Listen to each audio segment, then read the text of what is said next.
নমস্কার, আমি জয়া। আপনারা দেখছেন জয়ফুল জয়াস ব্লগ। আজকে আমি আপনাদের সামনে আরও একটা খুব সুন্দর রেসিপি ব্লগ নিয়ে চলে এসেছি। বর্ষামুখর যে কোনো সন্ধ্যায় কোনো কিছু স্ন্যাক্স খেতে ইচ্ছে করলে ওই একঘেয়েমি স্ন্যাক্স থেকে বেরিয়ে এসে আমার এই ভিডিওতে দেখানো এই স্ন্যাক্সগুলো বাড়িতে 5 মিনিটের মধ্যেই বানিয়ে নিন। কিন্তু এটাই এখন ভাবছেন তো, বাড়িতে কোনো কিছু স্ন্যাক্স বানানো মানেই ওই তো গতানুগতিক আটা, ময়দা, সুজি, ওটস, চালের গুঁড়ো কিংবা ব্রেড দিয়েই বানাতে হবে। আর এই সব দিয়ে বাড়িতে স্ন্যাক্স বানানো মানে খুবই হ্যাপার ব্যাপার। না না, একদমই তা নয়। এবার রেডিমেড পাঁপড় দিয়েই বাড়িতে বানিয়ে নিন এই সুন্দর রোলগুলো। পাঁপড় রোলের ভেতরে স্টাফিংয়ের জন্য প্রথমেই আমি ক্যাপসিকাম, বেল পেপার এগুলোকে গ্রেটারের সাহায্যে গ্রেট করে নেব।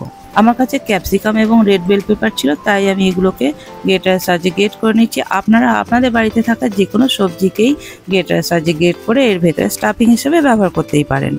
এতটা কালারফুল হওয়ার জন্য এগুলো বাচ্চাদেরও খুবই ফেভারিট হয়। আমি এখানে চাকু এবং বটি দু রকমভাবেই সবজিকে কেটে দেখিয়ে দিয়েছি, আপনারা যে কোনো একটা করতে পারেন। আমার কাছে এই ছোটো সাইজের মশলা পাঁপড়টা ছিল, আমি এটা দিয়েই বানাবো। আপনারা যে কোনো পাঁপড় দিয়েই বানাতে পারেন। রোলের স্টাফিংয়ের জন্য আমুলের পনিরও নিয়ে নিচ্ছি। পনিরটাকে লম্বা লম্বা করে কেটে নেব। স্টাফিংয়ের জন্য আপনারা বাড়িতে বানানো ছানা কিংবা যে কোনো পনিরই ব্যবহার করতে পারেন। আপনাদের পাঁপড়ের সাইজ অনুসারে পনিরটাকে কেটে নেবেন। পনিরগুলো ম্যারিনেশনের জন্য একটা বোলের মধ্যে নিয়ে নেব। ম্যারিনেশনের জন্য যেসব বেসিক গুঁড়ো মশলা ব্যবহার করব এখানে সব রেডি করে নিয়েছি। প্রথমেই পনিরগুলোর ওপরে ছড়িয়ে দেবো বাড়িতে বানানো রোস্টেড ধনে গুঁড়ো, তারপর ছড়িয়ে দেবো রোস্টেড জিরে গুঁড়ো, এরপর ছড়িয়ে দেবো বাড়িতে বানানো রোস্টেড গরম মশলা। এর মধ্যে বিভিন্ন রকম গরম মশলা রয়েছে। খুব সুন্দর রং এবং ঝালের জন্য উপর থেকে ছড়িয়ে দেবো লাল লঙ্কার গুঁড়ো। ঝালের পরিমাণটা আপনারা আপনাদের পছন্দ মতো দিয়ে নেবেন। খুব সুন্দর একটা গন্ধ এবং টেস্টের জন্য ছড়িয়ে দেবো এরপর গোলমরিচের গুঁড়ো। এবার ছড়িয়ে দেবো পরিমাণ মতো হলুদের গুঁড়ো। এরপর ছড়িয়ে দেবো স্বাদ মতো নুন। নুনটাও আপনাদের স্টাফিংয়ের পরিমাণ অনুসারে দিয়ে দেবেন। গ্রেট করা কিংবা টুকরো করে রাখা ক্যাপসিকাম এবং বেল পেপারগুলো এখন উপর থেকে ছড়িয়ে দেব। প্রথমে ক্যাপসিকামগুলো ছড়িয়ে দেব, তারপর বেল পেপারগুলোও ছড়িয়ে দেব। এখন দেখুন রোলের ভেতরে স্টাফটা দেখতে কত সুন্দর লাগছে, কতটা অ্যাট্রাকটিভ হয়েছে, দেখেই মনে হচ্ছে কাঁচাই খেয়ে নিই। এখন এই স্টাফটার মধ্যে একটা টক ভাব আনার জন্য উপর থেকে লেবুর রস দিয়ে দেব। আমার কাছে কাগজি লেবু ছিল, আমি এটা এখন কেটে উপর থেকে রস করে দেব। আপনারা যে কোনো লেবুই দিতে পারেন কিংবা টক দইও দিতে পারেন। আপনাদের কাছে লেবু কিংবা টক দই যদি কোনোটাই না থাকে তাহলে চাট মশলা কিংবা আমচুর পাউডার থাকলে সেটাও ব্যবহার করতে পারেন এখানে। এখন উপর থেকে ছড়িয়ে দেবো রেড চিলি ফ্লেক্স। আপনারা যারা ঝাল খান না তারা এটাকে স্কিপও করতে পারেন। আপনারা যেসব ভেজিটেরিয়ানরা পেঁয়াজ খান এখানে সেটা অ্যাড করতে পারেন, বাট আমি এটাকে স্কিপ করলাম। আরও সুন্দর গন্ধ আসার জন্য উপর থেকে ছড়িয়ে দেবো অরিগানো। আপনাদের কাছে না থাকলে এটা স্কিপ করতে পারেন কিংবা ধনেপাতাও এখানে ইউজ করতে পারেন। স্যালাড হিসাবেও কিন্তু এইরকম করে আপনারা বাড়িতে বানিয়ে খেতে পারেন। এখন আমি হালকা হাতে সব কিছুকে খুব ভালো করে মাখিয়ে নেব এবং 2 মিনিট রেস্টে রেখে দেবো, যাতে পনিরের মধ্যে ভেজিটেবলের রস এবং সব মশলাগুলো খুব ভালো করে ঢুকে যায়। এইরকম করে আপনারা অনেকটা পরিমাণে পনিরের স্টাফ বানিয়ে 1 সপ্তাহের জন্য ফ্রিজে স্টক করে রেখে দিতে পারেন আর প্রয়োজন মতো ব্যবহার করুন। এখন হোমমেড টমেটো সস উপর থেকে দিয়ে দেবো। আপনারা যে কোনো রকম সসই ব্যবহার করতে পারেন এখানে। তাহলে বুঝতেই পারছেন কোনো রকম কুক করা ছাড়াই এত সুন্দর একটা স্টাফ রেডি হয়ে গেল। এটা দেখে বুঝতেই পারছেন যে এটা কতটা খেতে টেস্টি হতে পারে। এখন এই স্টাফগুলো পাঁপড়ের মধ্যে ভরে রোলগুলো রেডি করে নেব। একটা ডিশের মধ্যে জল নিয়ে নিয়েছি, পাঁপড়গুলোকে এপিট ওপিট করে এর মধ্যে ধুয়ে নেব। আপনাদেরকে আমি ছোট বড় দু রকম পাঁপড় দিয়েই করে দেখাবো। প্রথমে মশলা পাঁপড়গুলো নিয়ে নেব। মনে রাখবেন পাঁপড় কিন্তু বেশিক্ষণ জলে রাখা যাবে না, ভেঙে যাবে। ওদিকে দেখুন পনিরগুলো খুব সুন্দরভাবে মেরিনেট হয়ে গেছে। এর থেকে একটা আমি ওই পাঁপড়ের মধ্যে দিয়ে দেব। একটা বাটিতে ময়দা গুলে নিয়েছি পাঁপড়ের চারিদিকে দেওয়ার জন্য, যাতে পাঁপড়ের মুখগুলো খুলে না যায়। এখন এক পাশ থেকে পাঁপড়টা পনিরের উপরে চিপে দিয়ে আস্তে আস্তে মুড়িয়ে দিয়ে রোল করে নেব। এটা যেহেতু পাঁপড় তাই খুব সাবধানে একটু করতে হবে যাতে ফেটে না যায়। এখন রোলের দুপাশটা এরকম করে মুড়ে ওই ময়দা দিয়ে খুব ভালো করে চিটিয়ে দেব। এই পাঁপড়গুলো যেহেতু সাইজে খুব ছোট, তাই রোলগুলো একটু দেখতে খুব ছোটই হচ্ছে। আপনারা চাইলে বড় সাইজের পাঁপড় দিয়ে বানাতে পারেন। সেমভাবে ওপাশটাও মুড়ে নিয়েছি। এই দেখুন একটা রোল আমার রেডি হয়ে গেল। একটা ডিশের মধ্যে রেখে দেব। সেম প্রসেসেই আমি আর একটা রোল বানিয়ে আপনাদেরকে দেখাচ্ছি। এখন তাহলে দেখে নিশ্চয়ই বিশ্বাস হচ্ছে তো যে সত্যি আটা বেলা, মাখা, রুটি করা এসব ঝামেলা ছাড়াই কত সুন্দর রোল বানানো হয়ে যাচ্ছে।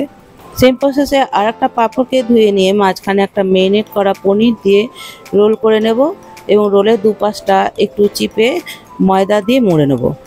তাহলে ফ্রেন্ডস, আপনারা বাড়িতে অবশ্যই একবার এরকম করে রোলটা বানিয়ে খেয়ে দেখুন, খেতে কিন্তু এগুলো অসাধারণ হয়।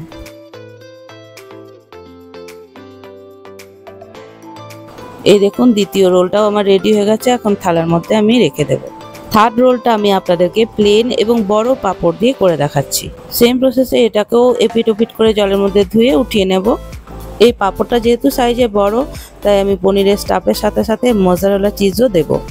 আপনাদের কাছে যদি চিজ না থাকে আপনারা এটাকে স্কিপ করতে পারেন, তবে চিজ দিলে এর স্বাদ কিন্তু আরও দ্বিগুণ হয়ে যায়। সেম প্রসেসে আমি এই পাঁপড়টার চারিদিকেও গোলানো ময়দা দিয়ে দেব। তারপর পাঁপড়ের সাইডটা পনিরের উপরে চেপে দিয়ে আস্তে আস্তে ঘুরিয়ে ঘুরিয়ে রোল করে নেব। এখন সুবিধার জন্য হাতের উপরে উঠিয়ে নিয়ে রোলের দুপাশটা একটু চাপ দিয়ে মুখটা মুড়ে নেব।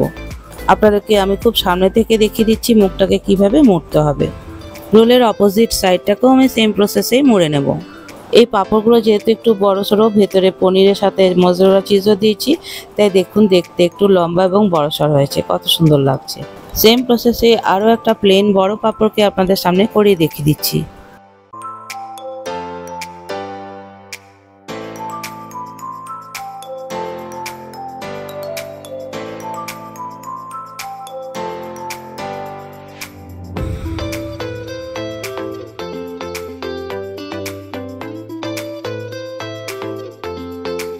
সেম প্রসেসে আমি বাকিগুলোকেও রেডি করে নিয়েছি, দেখুন এখানে।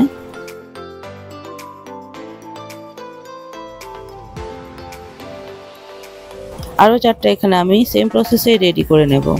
এরকমভাবে আমি সব রোলগুলোকে তো রেডি করে নিলাম, এখন ভাজার পালা।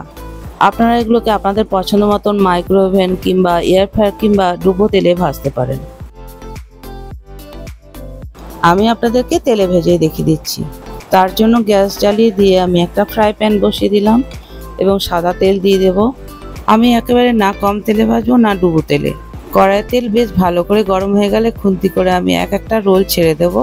গ্যাসের আঁচ লো করে দেবো এই সময়।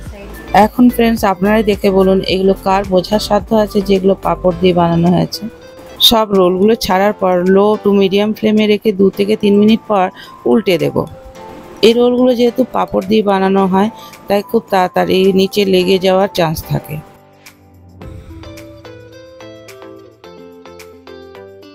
এই দেখুন, আমি 1 মিনিট পর উল্টে দিলাম, তাতেই দেখুন হয়ে গেছে। সব রোলগুলোকে এরকম করে উল্টে দেব।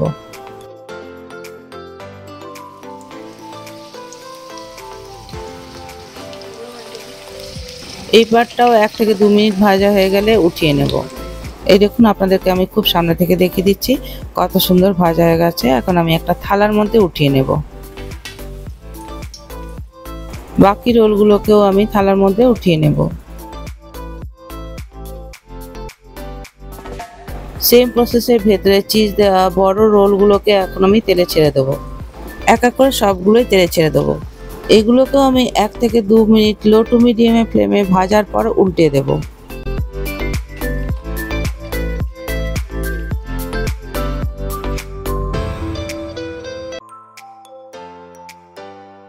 এই পাশটাও 1 থেকে 2 মিনিট ভাজার পর থালায় তুলে নেব। এই রোলগুলোর পাঁপড়গুলো যেহেতু প্লেন পাঁপড় ছিল, মশলাযুক্ত নয়, তাই একটু দেখতে সাদাটে হয়েছে। একটু ডিফারেন্স তো থাকবেই। তবে দেখুন, সব রোলগুলোই দেখতে যেরকম সুন্দর হয়েছে, খেতেও কিন্তু এগুলো অসাধারণ হয়। এই দেখুন, এগুলো সব রেডি হয়ে গেছে, দেখতে দেখুন কত সুন্দর হয়েছে। এখন আমি এগুলোকে টমেটো সস দিয়ে সার্ভ করে নেব। আপনারা যে কোনো সস কিংবা চাটনি দিয়ে সার্ভ করতে পারেন। পনির পাঁপড়ের রেসিপিটা আমাদের কাছে তো খুবই টেস্ট লেগেছে। আপনাদের যদি ভালো লেগে থাকে তাহলে প্রচুর পরিমাণে লাইক, শেয়ার, সাবস্ক্রাইব করে আমার পাশে অবশ্যই থাকবেন। আর কমেন্ট করে অবশ্যই জানাবেন আপনাদের কেমন লাগলো। একটা আপনাদের এখন ভেঙে দেখাচ্ছি, ভেতরটা দেখুন কত সুন্দর হয়েছে। আজকে এখানেই রাখছি, সবাই ভালো থাকবেন এবং সুস্থ থাকবেন।